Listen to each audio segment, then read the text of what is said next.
Oh, okay. Who else is singing the song right now? It's fucking Kasad. Kasad actually just tweeted a banger as well, where it's just like, if you're a new player, you should definitely always have legal representation if you're signing a contract. So yes. There we go. Good on that. But also, I mean, let's just go ahead and talk a little bit about the G2 roster move. Let's do it.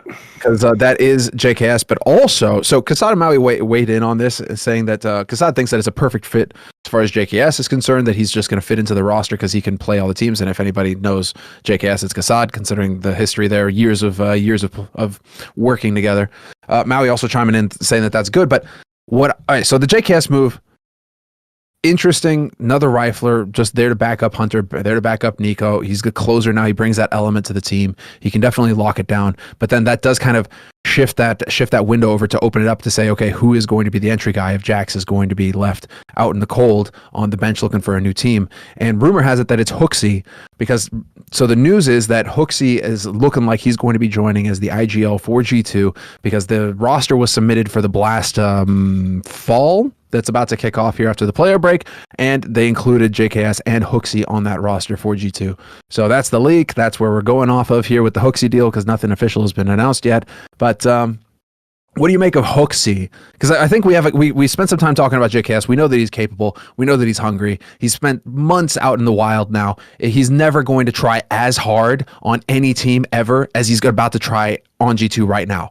Or perhaps, if we want to say it, perhaps FaZe and Katowice, just because that was really his chance at showing like, hey guys, I still exist, and he did a fantastic job, and that's probably why he's even being considered now.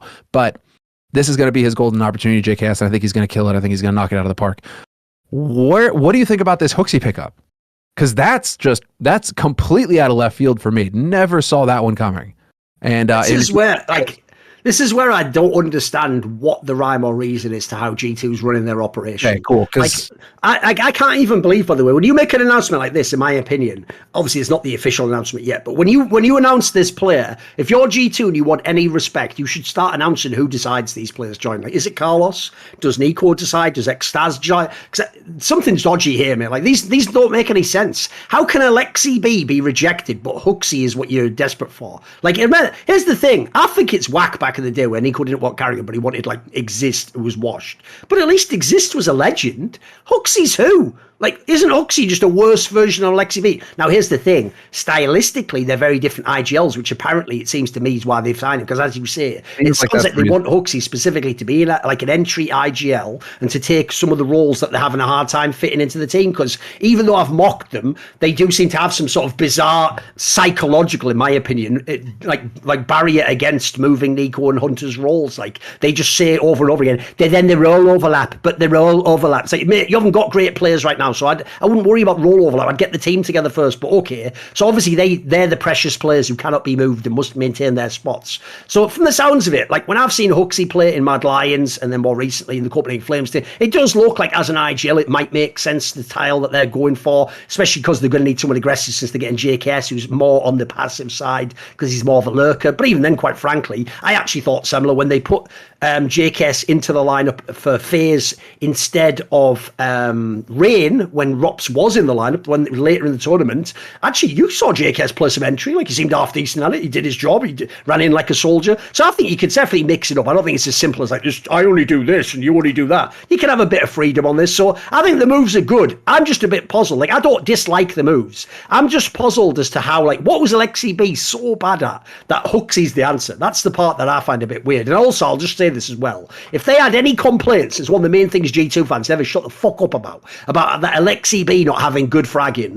Well, you're going to enjoy fucking HooXi then, mate, because you're going to have even worse fragging. Like, do you know what the fuck you're talking about? So if the Nikos are 0.76 right now. Exactly. If they had any problem with like raw performance of Alexi B, then they're just fucking idiots. So I hope that this is just a stylistic move, and the logic goes, JKS will play way better than Jax. Okay, fine. HooXi will just be a good IGL, and then it'll enable Nico. If that's all true, then I've no problem with this move. I just think, quite frankly, I heard, like I said, If you had the option for Alex and JKS, I would have gone with that one. In my opinion, that's the big one. And even though people are going to go, but Alex has been a bit difficult in his career and he always wants things his way. Spoiler, that's how the great ones do it, you moron. Do you think Carragher won the major by going, you know what, guys, I know fuck all about the game. You just tell me how to play the game. How should I do it? No, you idiot. He kept working until he got the players that fit his system. And then he won. Every single IGL, in my opinion, should have a system and a style of play. And they should tweak it a bit for their players. But it should actually be the players that fit the IGL, not the other way around. That's my opinion.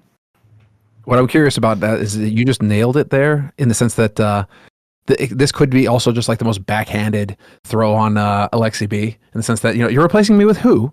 Exactly, HooXi. That is the leader of China. Who's he? That is. You mean HooXi? You mean HooXi? But that's the point. It's like, as far as Alexi B is concerned, I'm sitting here thinking like, wow, okay, so he couldn't even do the role as they just wanted some IGL, some in-game leader IGL, Boomich or Kerrigan style, who's just going to throw himself in there first, get the information, create the room. Is it like art? Is it Boomich? Is it this kind of style that you want? You just want some guy to hit W and go forward and get information and go, and you're just going to use him as a bot? Do you even need an IGL at this point? What's the play here? Because how is Alexi B not able to fulfill those kinds of roles? So it feels really weird to me that it's almost like a backhanded comment on Alexi B. Like we want you off the roster so bad, we'll just take anybody at this point, and whatever, we'll take HooXi, get him. That's where I'm really confused by the whole thing. I mean, Copenhagen Flames are notoriously good at selling players.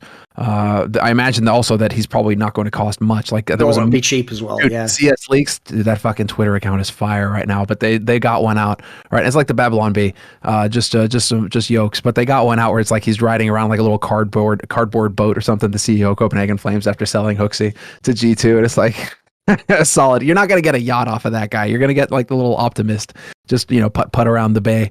So. It could very well be that kind of play coming in from G2 as well, where it's just like, listen, we need a fifth man. We're gonna take an option that's not gonna have a huge buyout and not gonna cost us much in terms of salary either. Because I mean, HooXi's just gonna be grateful for the opportunity to play on G2 at that point. He's not gonna cost you much at all. And so maybe even it is just like a tide you over kind of situation where you're picking this guy up. You're gonna give him a couple. You think it's like a temporary measure to just measure. Like we were desperate. We couldn't actually finish negotiations with any of the other IGLs out there. Maybe G2 and Fnatic have beef and they couldn't get Alex off the bench and it was just dragging out and they needed somebody for Blast, and so they're just like, who the fuck can we get short notice? HooXi, good, get him on here and we'll figure out the rest of it as it goes. You know, that I could see that being a reality as well. Like they're just buying time, treading water until they can get a real IGL in. It's just is it a shit situation for HooXi if that were true? Maybe not. I don't know. It's a chance like JKS had in the past where he's getting. I think this is a massive opportunity, mate.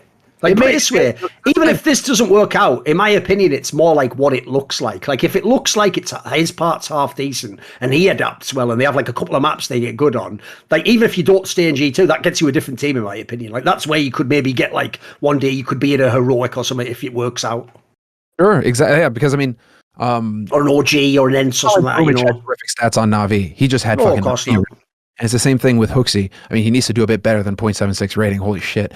But I realize where I fucked up more, because I'm changing my position, guys. Here's the situation. The problem I have with G2 is this. People will know I don't fuck with Equal. Like, I think sometimes he's an idiot. Sometimes we just fundamentally disagree on how CS should be set up. Depends what day it is and how he's feeling, right? So what I would say is this. I'm going to change my position. I'm not going to actually try and help G2 anymore, because I was helping G2 because I'm friends with Carlos and I actually wanted the team to succeed. I want people like Lexi B to succeed. It's a big org, you have loads of money. But I'm sick and tired of these people just being thrown into the fucking wood chipper that is Nico's ego. So from now on, like, I think Nico should just pick whoever the fuck he wants and just fail in silence with that fucking pick, instead of just taking all the people I like and just fucking brutalising them so that they have to go away. Like, at least Carragher just went away and won the major without you fucking twat. So, like, I think in that scenario, like, what have I done to Alexi B? See, the problem is, Semmler, I mistakenly thought this is better than being stuck in the purgatory of OG, though, isn't it? Like, at least he has a chance in G2 to do something. Instead, it's just tanked his whole career. And if you know the classic line from this show, what the fuck was I thinking? Because I essentially told Alexi B, to join a gangbang with Nico. My number one rule, do not join gangbangs with Nico. He's going to take all the women, isn't he? So in this scenario, it's like Alexi B walks out all wide stance, like, I got fucked, I didn't even get to fuck myself. It's like, yeah, no shit, you were in a gangbang with Nico, mate. Like, you're not going to get a fucking taste, but yeah, you know what, you fuck around and trip over. What the fuck, I'm not one of them. Yeah, exactly. That could happen to you, mate. Anyone can get fucked in a gangbang with Nico. But I tell you what, I'll notice the one guy who never gets fucking wrecked, Nico, innit? How's that work? The old breadhead. Exactly.